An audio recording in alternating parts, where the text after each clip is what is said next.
So I thought I would start just by thanking you for that incredible, incredible talk. Thank you. It's so weird, I can't see anything, but thank you very much. So I thought I would start out with a book TV-like question. Okay. I think as an author, we often start out with a question that we want to answer. In my case, the question that I wanted to answer, I was writing about the genesis of the Black Panther Party in Oakland, and I wanted to know why Oakland. It wasn't obvious to me why such a small city that in 1940 had a black population of 2% would produce this new form of politics and not a large city like Chicago or New York. And I spent a lot of time trying to answer that question. But upon answering it, the book raised a whole series of new questions. And I'm curious for you about that. What is the central question you wanted to answer? And then after finishing Black Lives Matter to Black Liberation, what questions are you left with? So I really, as I started out at the beginning of the talk, I really was compelled by this question of why was this happening now? I mean, even if you had a slightly less illustrious view of the Obama presidency, it didn't, necessarily make sense that this type of movement didn't emerge under Bush in the aftermath of Katrina or in response to the, I don't know if people are familiar with the crisis in Jena, Louisiana, that produced a sort of brief influx of protest around these high school students that had been criminally charged after protesting against white racism at their high school. And so I really was trying to understand that. And the more that I sort of read and then talked to people about the issue of heightened expectations, and not so much a kind of false optimism that Obama was going to come into office and lead a social movement and somehow transform himself into a Black Panther. But the idea that, yes, I know, it's very funny to think about that now. He did.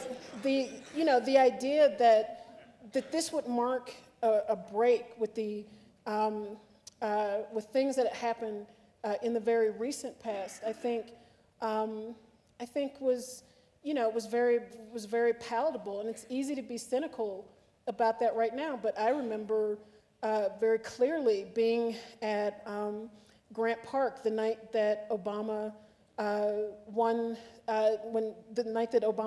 the presidency, and Chicago remains the most segregated city in the United States, and there were black and white people high-fiving each other, strangers hugging each other in the street. There were hundreds of thousands of people who converged on downtown Chicago in celebration of this historic moment. And I think that, that meant something to people, and there's this slow withering away of that very quickly.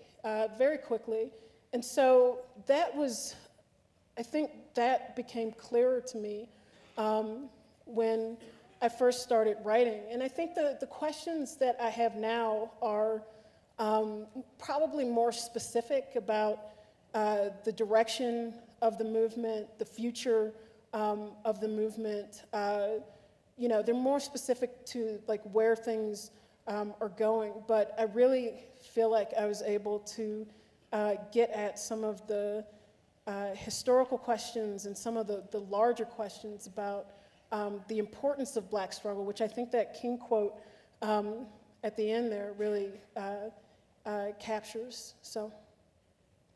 I'm going to ask you to, in a way, put on your historian's hat and to go back in time and talk about this, the creation of the Black political class, because I'm interested in the limitations of Barack Obama, in many ways his failure to fulfill the possibility of change. And one thing that we've discussed is that in the language of change that he used, so much of it focused on ending the Iraq War, on closing Guantanamo Bay on the one hand, so talking about military policy, but of course accelerating the war in Afghanistan, which should have given us an idea about what was coming. Right. And on the other hand, the anger about the 2008 financial crisis. But very little was said about law enforcement. So I'm curious if you could place Barack Obama within this larger history of what you call the black political class. And do you see it as being rooted in the civil rights and black power movements and some of their contradictions? And how would you trace the arc of this new group? So probably my, the favorite chapter, I don't know if you can have a favorite chapter in a book, but the chapter that I enjoyed writing most is the third chapter called Black Faces in High Places, that looks at really the evolution of black politics at the end of the 1960s up into the contemporary moment, to try to understand this transformation in black politics from something that saw itself as insurgent and radical in the early 1970s, even for people who were entering formal electoral politics. The Congressional Black Caucus, when it was formed in the early 1970s, referred to itself as the conscience of the Congress. And members of the caucus saw themselves, as John Conyers, a longtime representative from Detroit, described as injecting soul into the Congress. And I think sometimes what people miss about that moment is the way in which the black movement is pushing all of American politics to the left. So when we think about the Johnsonian welfare state and the Great Society, often that is attributed to the kind of liberalism and sympathy that Kennedy and then Johnson felt for poor and working class black people. And so whether or not they were sympathetic or not, there was an understanding that they needed to react and respond to the black movement, whether it was in its civil rights formation or whether it was the rebellions that really constituted the middle and latter part of the decade. And so as the strength of that movement began to go in decline, and to be frank, that the threat of violence that the rebellions injected into American politics throughout the 1960s began to decline, the motor that was pushing things to the left puttered out. And so what you then have is this kind of political apparatus that is operating within a political body, the United States Congress, that is structurally conservative. It's set up to create conflict and to not get things done. In civics class, we call it checks and balances, but in reality, it's just set up to not produce anything. And so I think the combination of those dynamics have a conservatizing impact on black politics, as well as the typical machinations and maneuvering in American politics, which involves perpetual fundraising, a constant cycle of fundraising and donors and lobbyists and all of that, which also has a conservatizing impact. And so, I think that there was that kind of initial iteration of black politics, and then you have the election of a series of African Americans into local offices, just as the kind of tax base in those cities is going into steep decline. And so, there was a logic to the movement of the 1960s that if African Americans could control the politics and the political space that black people lived in, that would alleviate some of the tensions that were creating the rebellions, but it would also kind of integrate African Americans more fully into American society. But you hand over the keys when the money has dried up, and when you have economic crisis at the beginning of the 1980s, there's 22% black employment. And so in many ways that these cities were set up to fail. And then there's a final kind of iteration of black politics that we're going through today, which is a new crop of black political operatives who have no connection really to the movements or the civil rights struggles of the past, and conceive of themselves as post-racial, is not being caught up in all of that race talk and race politics that Obama in many ways is a product of.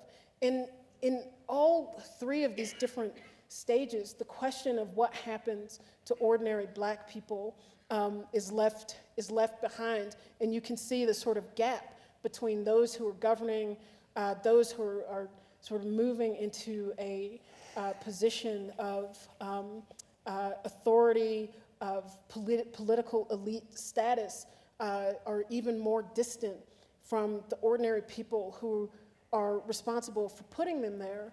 And this gap gets increasingly more tense, and it raises, for me at least, new questions about what the future of anti-struggle movements are going to look like as a result of that fracturing.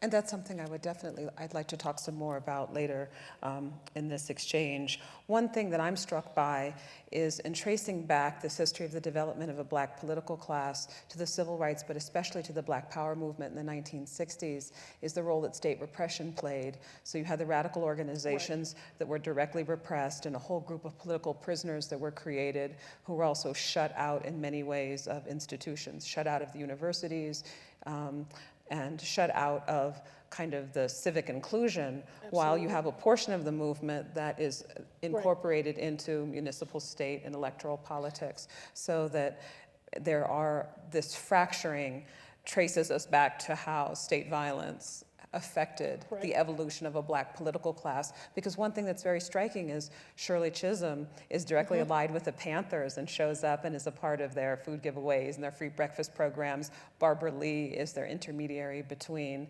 Ron Dellums and the Black Panther Party. But in 1986, Ron Dellums ends up supporting the Anti-Drug Abuse Act and moves to the right. So the role of state violence, I think, is another way to think about how this Black political class, that there was a combination of a carrot and stick approach.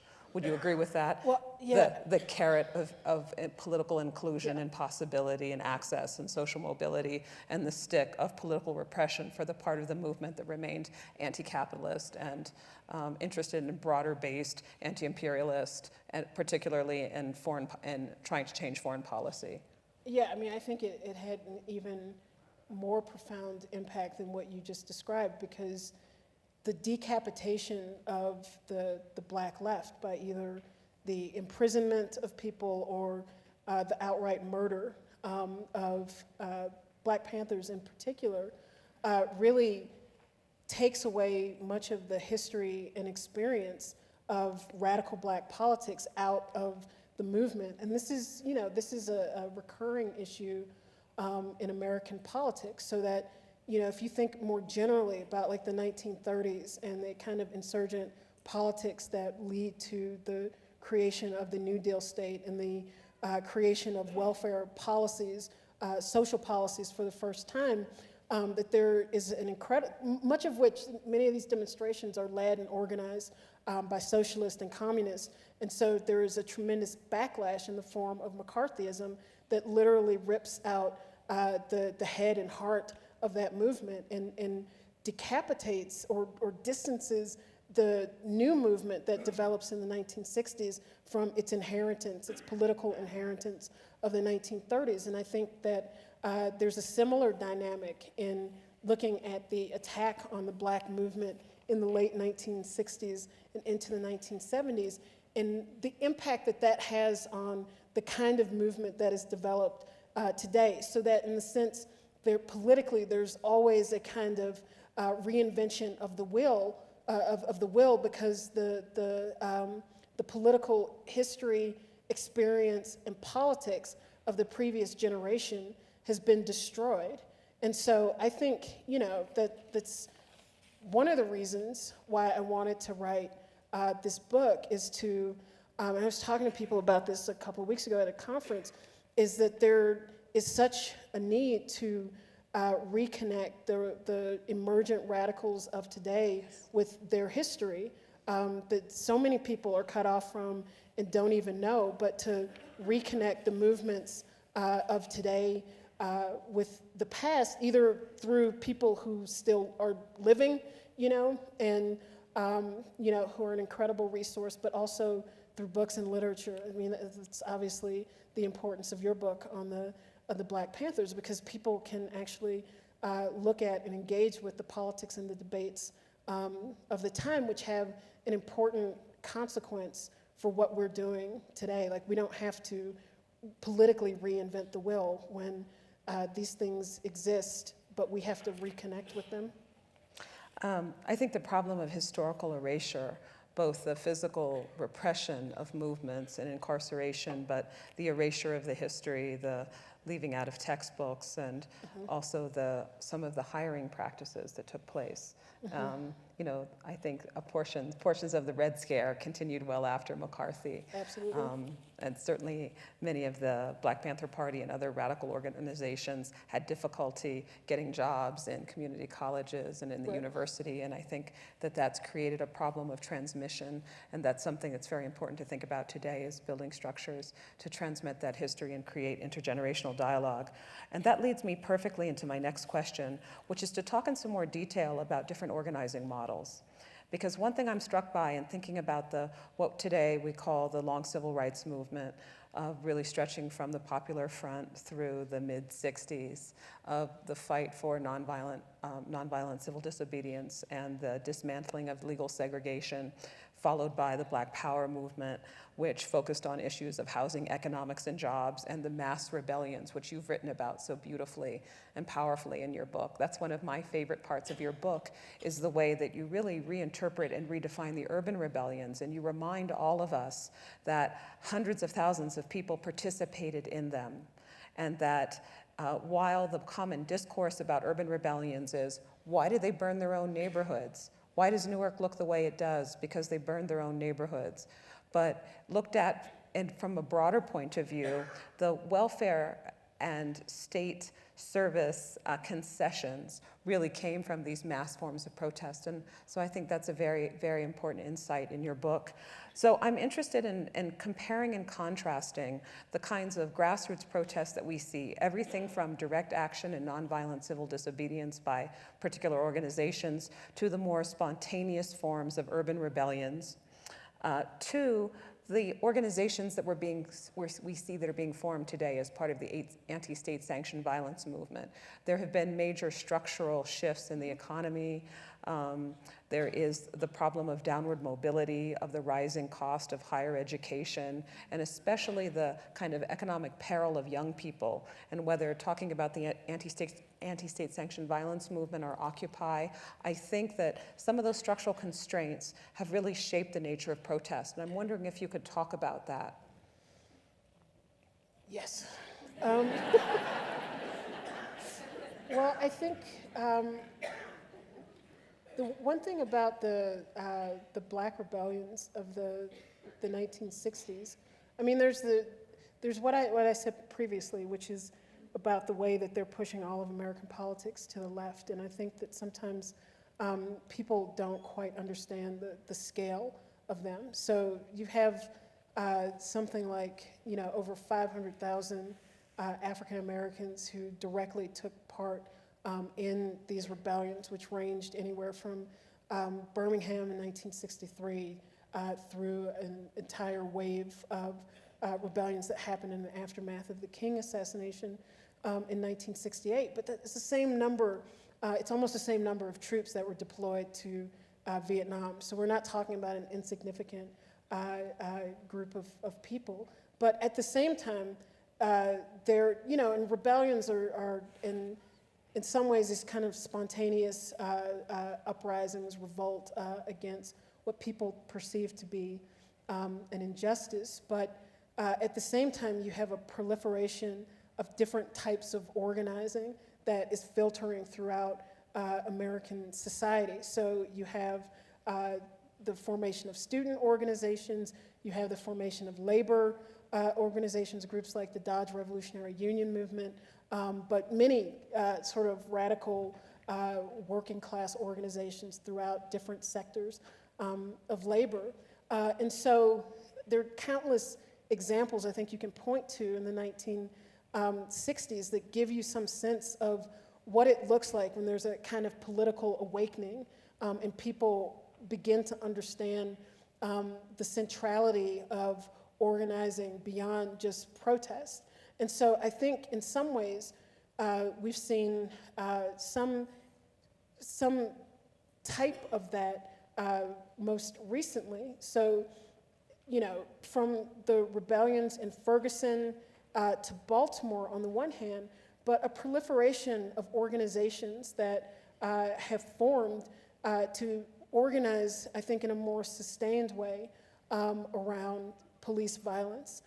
So there's Black Lives Matter, the hashtag, the group, because there's, you know, people refer to the general movement as Black Lives Matter, but there's an actual organization, Hands Up United, which is an organization out of Ferguson, Black Youth Project. I mean, there's a number of groups that have developed. And then I think locally, there are even many other kinds of organizations that we don't even know about. I mean, I was looking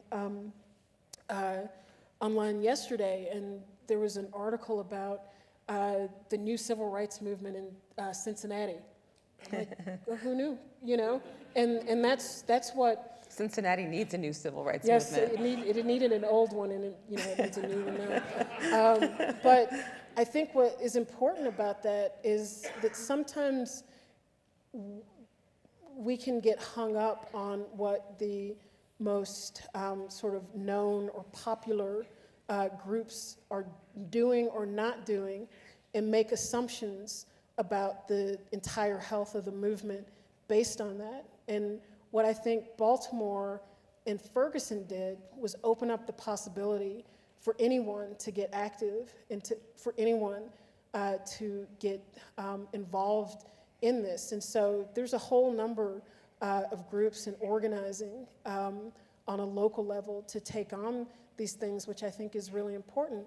At the same time, I think that there are big debates about organization versus not organization. I think that the allure of social media can sometimes create the impression that you don't need to be organized, that because you can sort of be in touch with, 50,000 followers on Twitter, that somehow that can replace a kind of meaningful interaction that comes out of coalition building and being in the same room together and winning an argument or losing an argument or learning how to influence a room to determine the direction of a particular action, to assess whether or not an action was successful or not. I mean, that's how you go from organizing protests, which are important, and the protests have been absolutely central to raising a general level of awareness about these conditions of policing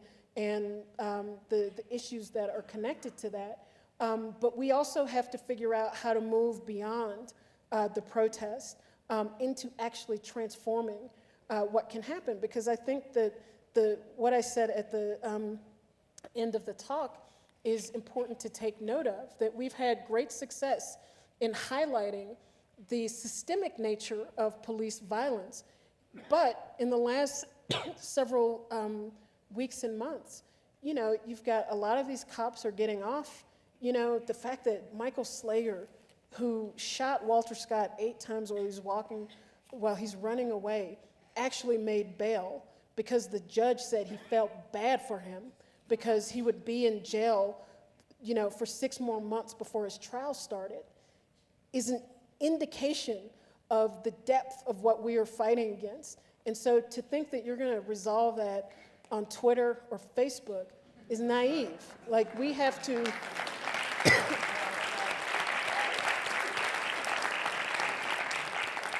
we have to build a movement, and that means it has to be local, it has to be national, there has to be coordination, collaboration, discussion on all different types of levels. And people have to deal with the tension of disagreeing, of argument and debate. And these are things that have been central to any social movement that has been transformative in this country or any other country.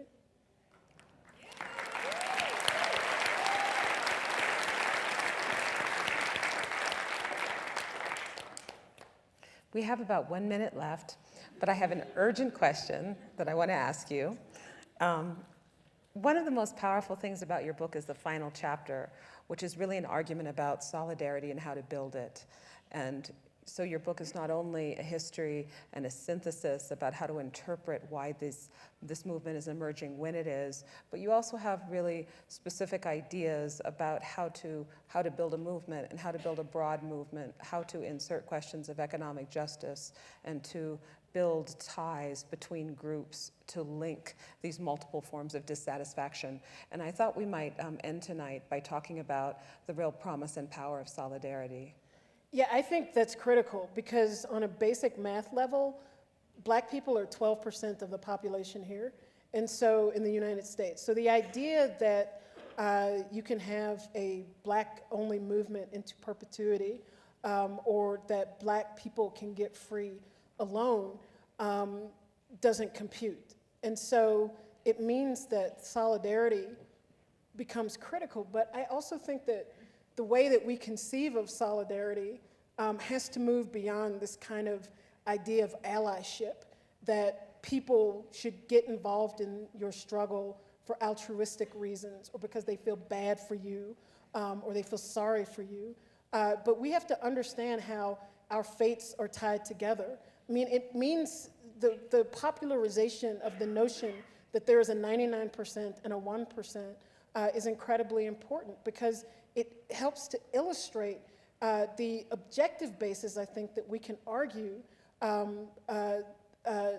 for building that type of solidarity. So one of the things I talk about in the last chapter is what do we do with white people? Because, you know, people always, you know, what will happen with white people? And it's like, we have to take that question seriously. There are 20 million poor white people in this country. And so to only have a notion of white supremacy as the only framework for understanding that can't tell us how we understand that there are 20 million poor white people in this country. And it doesn't mean that you subsume the issues of racism to make an appeal to these people. It means that you have to convince them how racism is not only destructive for Black people, but it's destructive for white people too. So that, you know, if the Republicans use racism as a way of attacking food stamps, for example, yes, that has a horrible impact on Black people, but it's white people who make up the majority of people who are food stamps recipients. So it has an impact on white people too. And so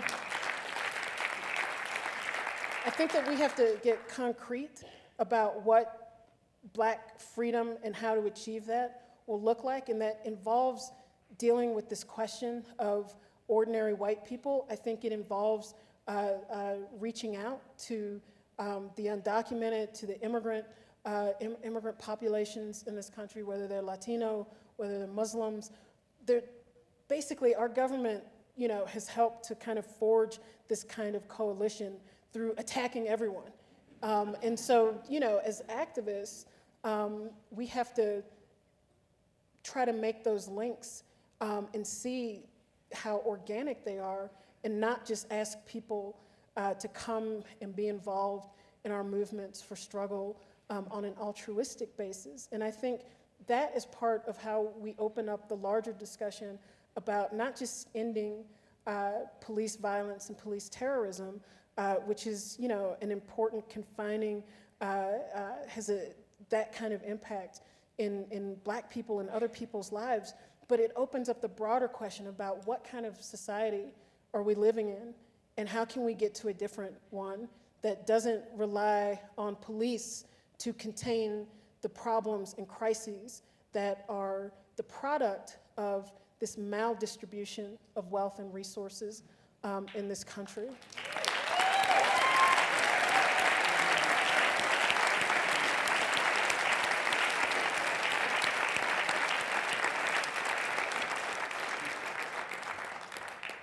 I think that is the perfect way to end. Thank you all for coming. Thank you. And thank you, Keeanga. Thank you.